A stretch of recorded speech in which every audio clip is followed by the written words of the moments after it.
Здравейте, приятели! Радвам се, че отново пак сме заедно и сме в нашия канал. В предишните видеоклипове, които ние пуснахме, отдолу в коментарите вие бяхте оставили доста интересни въпроси, свързани с това, което правим. Така че днес ще направим разяснение на тези въпроси и ще отговаряме на тях. Ако темите, които развиваме и клиповете, които правим, са ви интересни, винаги може да ударите по един лайк, да цъкнете subscribe бутона и да последвате канала ни. Също така задавайте въпроси, ще се постараем да отговорим на всеки един ваш въпрос и да бъдем максимално полезни, доколкото е възможно. Айде сега с мен.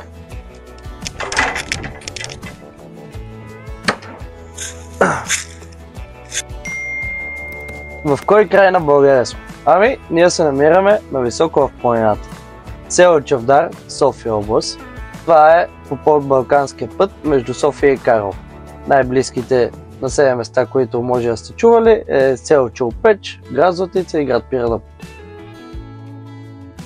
Земеделието, което ние правим, е с много интересен тип на работа, защото условията при нас не са като на повечето места. Водим земеделие на надморска височина между 600 и 660 метра, работим в 5 землища около нас. Почвата е доста различна. Имаме и песекливи, имаме и глинести, имаме и чернозем. Може да се похвалим, че имаме от почти всички типове почва при нас. Сега ще кажете, че щом сме в Балкана, при нас често вали и не може да се оплачем от влага. Сега ще ви изненадам доста. При нас валежите са доста малко, но това не е толкова поради климатичните промени.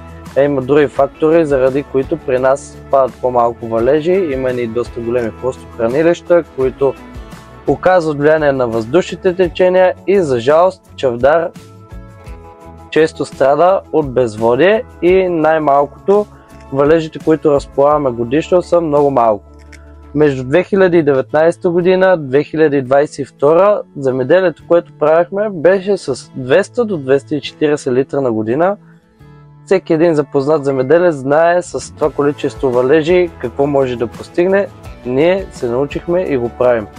Може и да не са вау резултати, но успяваме да удържим на тези трудности и стопанството се развива с всяка една година все повече. No-till мода ли? В днешно време доста се пропагандира, че този начин на земеделие е в момента някакъв пик на новости и едва ли не се пробутва като нещо модерно, което всеки трябва да опитва и да направи. No-till не е мода, това е начин на земеделие, който всеки сам избира да направи. Никой не е длъжен да го прави на сила, който както си го почувства. Има много причини, заради които човек може да промени начина на работа. При нас това се случи заради промените относно дъждовете. Както ви казах, количеството дъждове, които имаме годишно, са доста малко. Заради това ние трябваше да променим нещата и да се адаптираме към тези условия, които имаме в момента, а не просто да си хванем торбата в ръце и да приключим земеделието, което правим. Адаптирахме се и продължаваме. Другия мит, който се разнася в нашите среди на земеделието е, че no-till е начин на земеделие за мързеливи земеделци. В клиповете в YouTube, които правим, също така и в TikTok канал, които ще качваме, показваме, че начин на земеделие no-till не е изобщо мързелив. Да, наистина работата по полето относно работа с машини е много по-малко. Но в същото време ти трябва да наблюдаваш много повече неща, да научиш много повече неща, да четеш и да се развиваш. Просто това е нов етап на земеделието, който е съвсем различен от стандартният начин на земеделие. Това, което аз съм видял, е, че доста колеги земеделци плюват no-till не защото не е възможен, а защото ги е страх от това да научат нещо ново и да продължат да се развиват, да надградят това, което са направили до момента.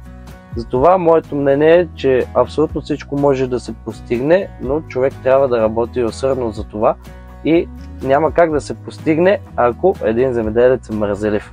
Така че No-Till не е за мързеливи, а точно обратното. Също така, другото, което прочетох отдолу във вашия коментар е устойчивостта и високите добиви.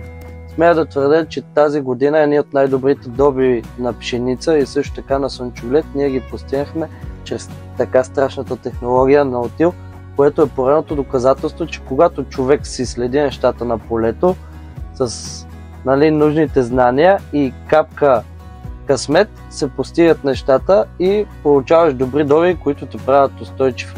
Смея да го кажа това, защото имаше случаи, в които колегите женаха по 40 кг слънчоглед, ние достигахме до 200. Сам може да се направи човек сметката колко излиза да направиш слънчоглед по конвенционално и колко излиза да влезнеш и да го насееш директно. Имам клипове, имам снимки от цялото развитие на слънчогледите, за които говоря, така че който каквото иска, мога да му изпратя налично и да се поразчопим върху тази тема. Какви машини имаме? Нашият парк е доста разнообразен. Както ви казах, това всичко ще бъде показано в нашите клипове, в социалните мрежи, така че не забравяйте да се абонирате.